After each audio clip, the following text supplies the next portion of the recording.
This topic is called first block choice, and it has to do with choosing your first block right after you finish your EOline. Choosing the first block and solving the first block is what starts your F2L stage. So before I start moving the cube around, I'd like to talk about the structure of the F2L. And this is very important to know, even though it might not be running in your head the whole time when you solve. But just listen to this once. Let's talk about the left side of the cube.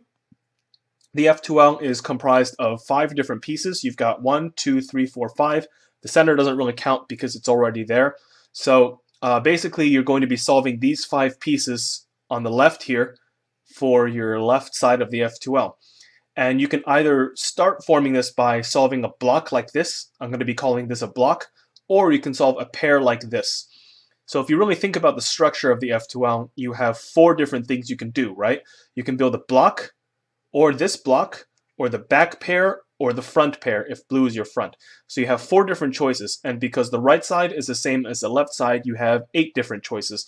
And 8 can be daunting sometimes because, I mean, who expects to make one best choice out of 8 possible choices, right? So that's where the practice kicks in, and that's where you need to balance the easy, obvious choice with the low move count choice, and that takes a lot of practice. So let's scramble this cube up. So what I'm going to do is solve the EOline like this, and then let's figure out all of our choices. So what I'm going to do is I'm going to go through all 8 of the choices and talk to you guys about efficiency and just signals that something might not be efficient. So let's take a look at this pair right here. So the front right pair, and the pieces are here and here, and that's not too bad because you can do this and then put the piece here and then stack it like this.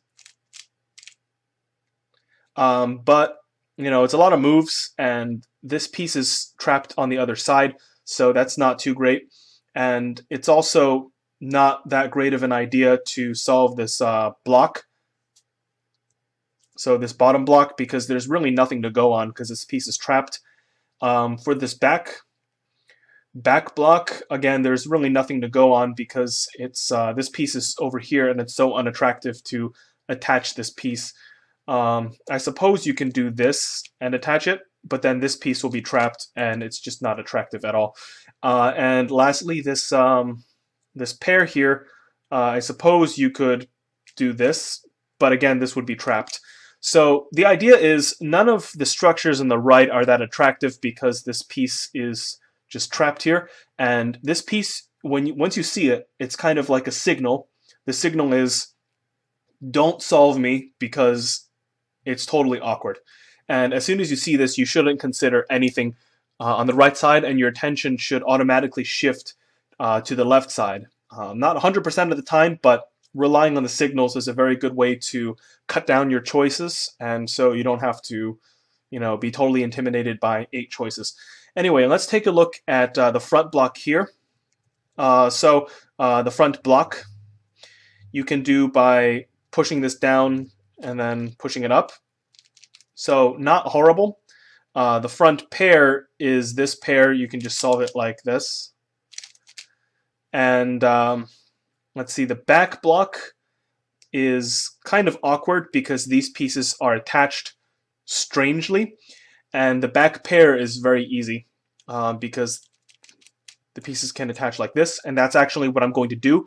That's the first thing that I would see. And because it's so obvious on this side, it's just asking to be solved. So let's solve it.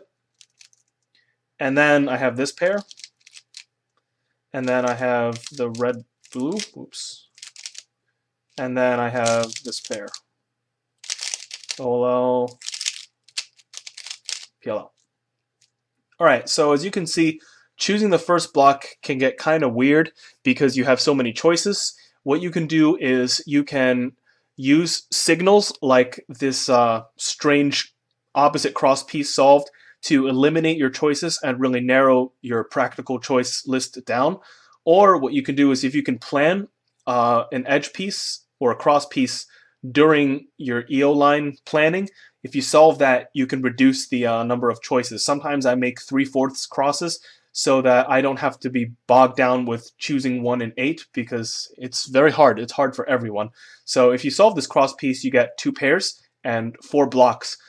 So you really get 6 choices, and that's a little better than 8, and I'll use other signals to really figure out which pair is best.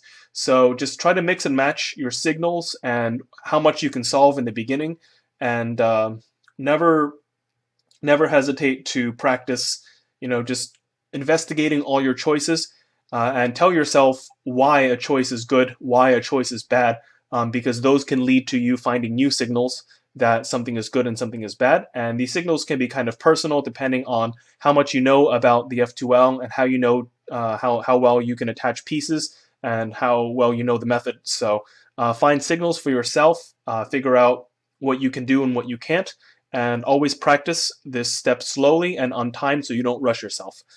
Thanks for watching.